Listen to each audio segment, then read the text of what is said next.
Triangles. तो इसके बारे में क्या करेंगे, ट्रायंगल्स के बारे में पढ़ते हैं। तो ट्रायंगल्स यानी इसको हिंदी में बोलते हैं त्रिभुज। क्या बोलते हैं, त्रिभुज। तो त्रिभुज का मतलब क्या होता है, त्रि का मतलब तीन और भुज का मतलब जिसकी भुजा, यानी जिस आकृति में तीन भुजाएं हो उसे क्या बोलते हैं, त्रिभुज। ये किसी भी प्रकार की हो सकती है, तीन भुजाओं से बंद आकृति जो हो उसे क्या बोलते हैं, हम त्रिभुज बोलते हैं। क्या बोलते हैं, त्रिभुज। अब टाइप्स ऑफ त्रिभुज किसे कहते हैं, टाइप्स ऑफ ट्रायंगल्स, यानी कितने टाइप्स के ट्रायंगल्स होते हैं। हमारे पास 4 टाइप्स के ट्रायंगल होते हैं। कितने टाइप्स के, 4। नंबर 1 होता है हमारे पास equilateral triangle. Equilateral triangle, equilateral triangle का मतलब क्या होता है हिंदी में, समबाहु त्रिभुज।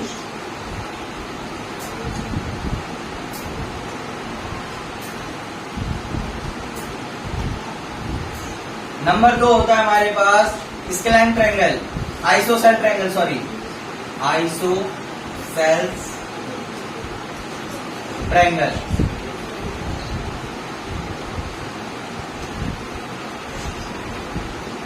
आइसोसेल ट्रायंगल क्या होता है, जिसकी 2 भुजा बराबर हो, यानी समद्विबाहु त्रिभुज। ठीक है। उसके बाद नंबर 3 होता है हमारे पास स्केलैन ट्रायंगल। स्केलैन ट्रायंगल क्या होता है,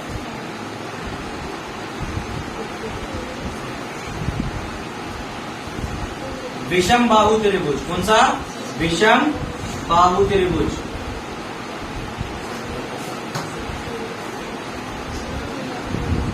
ठीक है। नंबर 4 होता है right angle triangle. Right angle triangle, ठीक है, यानी इसको बोलते हैं हम हिंदी में समकोण त्रिभुज।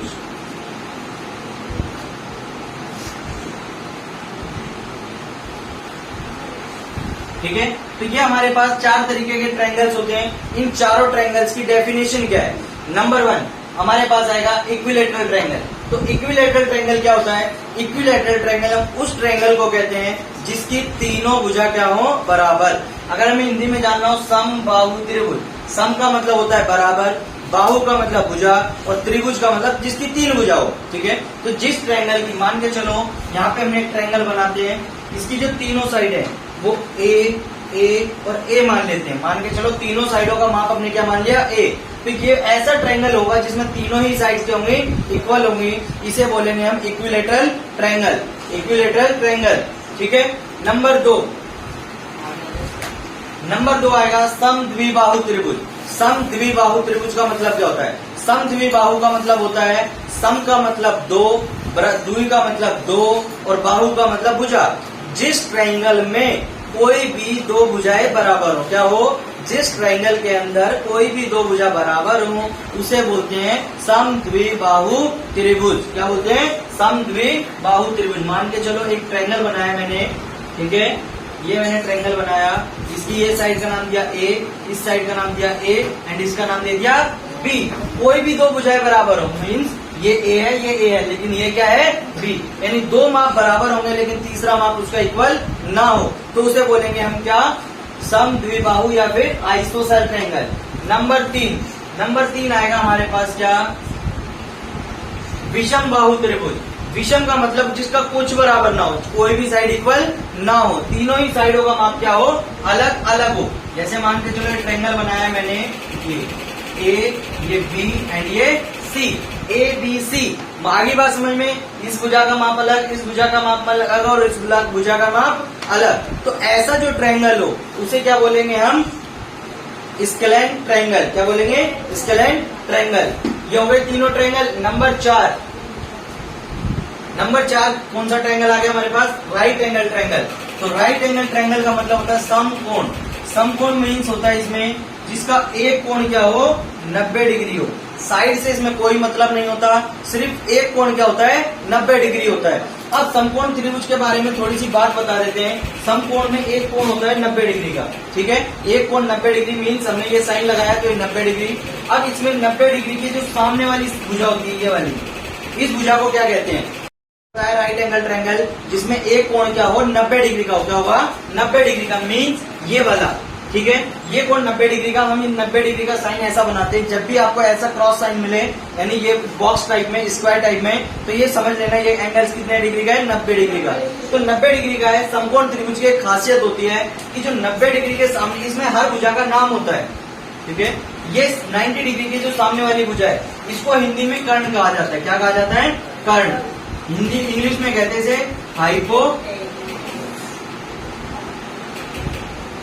हाइपोटेनियस, ठीक है। आई बात समझ में? अभी इसका बेस, अगर इसको ऐसे देख रहे हैं, फिलहाल ऐसे देख रहे हैं, हमारे पास जैसे मान के चलिए ये ए, ये बी एंड ये सी। अगर पॉइंट ऑफ बी है यानी यहां से देख रहे हैं तो ये हो गया मेरे पास बेस, इसको बोलते हैं बेस। बेस का मतलब होता है जहां ये टिका हुआ है, आधार। आगे बात समझ में? नंबर, ये वाली जो खड़ी लाइन है, ये खड़ी लाइन आ रही है, इसको बोलते हैं लंब। क्या बोलते हैं? लंब, यानी इंग्लिश में बोलते हैं इसे परपेंडिकुलर, ठीक है। आगे बात समझ में? तो जो अगर हम यहां से देखें, पॉइंट ऑफ व्यू हमारा ये होगा, इस एंगल को यानी ऐसे रख देंगे, हम इसको आड़ा कर दें, मान के चलिए हम ऐसे कर दें इसको, ए बी सी, बी ऊपर कर दें, ए नीचे, बी ऊपर कर देते हैं, ए यहीं रहेगा और सी यहां कर देते हैं। तो ये क्या हो जाएगा हमारा पॉइंट ऑफ व्यू, यानी ये वाला क्या हो जाएगा, ये बेस हो जाएगा एंड ये परपेंडिकुलर। जो ये खड़ी लाइन आ रही है ये वाली, इसको हमेशा क्या बोलते हैं? परपेंडिकुलर बोलते हैं। पॉइंट ऑफ व्यू देखते हैं, पॉइंट ऑफ व्यू क्या है। अगर पॉइंट ऑफ व्यू सी है तो ये perpendicular, point of view B है तो ये परपेंडिकुलर। यानी कर्ण, ये सॉरी, आधार और लंब चेंज हो सकते हैं बट कर्ण हमेशा सेम रहता है, यानी हाइपोटेन्यूज कभी भी चेंज नहीं होता है, ठीक है। आगे बात समझ में? ये थी हमारी इसकी राइट एंगल ट्रायंगल की कहानी, ठीक है।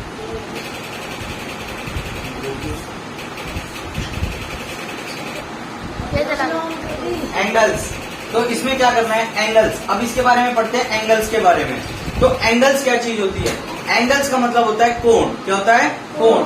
नंबर 1 न्यून कोण। एंगल जो होते हैं हमारे पास कितने टाइप्स के होते हैं? 5 टाइप्स के एंगल्स होते हैं। नंबर 1 होता है इसमें से न्यून कोण। तो न्यून कोण का मतलब, न्यून का मतलब क्या हुआ? छोटा, ठीक है। और कोण, तो किससे छोटा? जो कोण, हमें याद क्या करना है, जो कोण 0 डिग्री से बड़ा हो और 90 डिग्री से छोटा हो। क्या हो? 0 डिग्री से बड़ा और 90 डिग्री से छोटा, उसे क्या कहेंगे हम? न्यून कोण कहेंगे। मीन्स कोई एंगल है, ठीक है, मान के चलो ये एंगल बना दिया मैंने 45 डिग्री का, तो ये 45 डिग्री जो है वो 0 से बड़ा, क्या 0 डिग्री से बड़ा और 90 डिग्री से छोटा हो गया, ठीक है।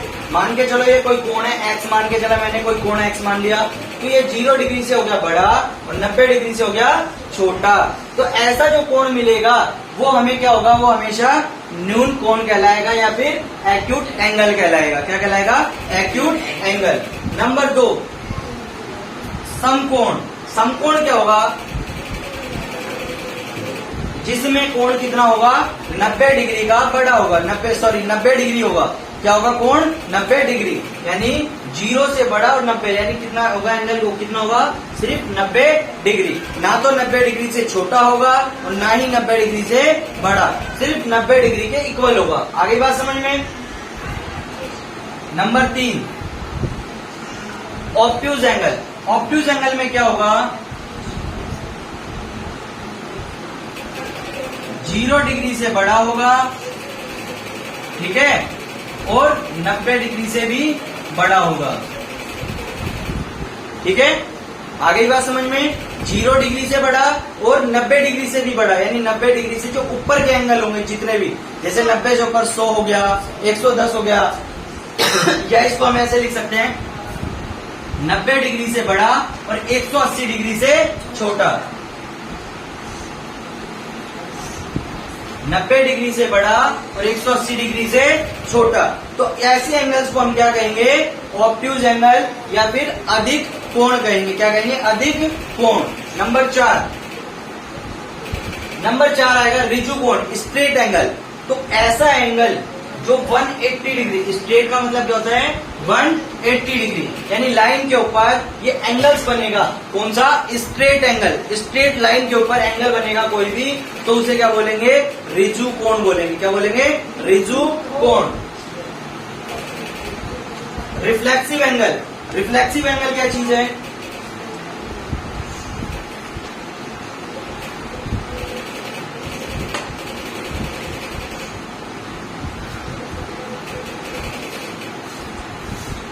रिफ्लेक्सिव एंगल होता है, मान के चलिए कोई एंगल है, ठीक है, तो इसमें क्या होगा? 180 डिग्री से बड़ा और 360 डिग्री से छोटा। ये अंदर का कोण नहीं होगा, ये बाहर वाला कोण होगा, ये होगा, ठीक है। पूरा कोण कितना होता है? एक सर्कल पूरा कितना बनाता है? 360। तो 360 में से ये वाला एंगल माइनस कर देंगे तो कितना आ जाएगा? ये जो भी एंगल होगा वो हमारे पास रिफ्लेक्सिव एंगल होगा, नहीं प्रतिवर्ती कोण।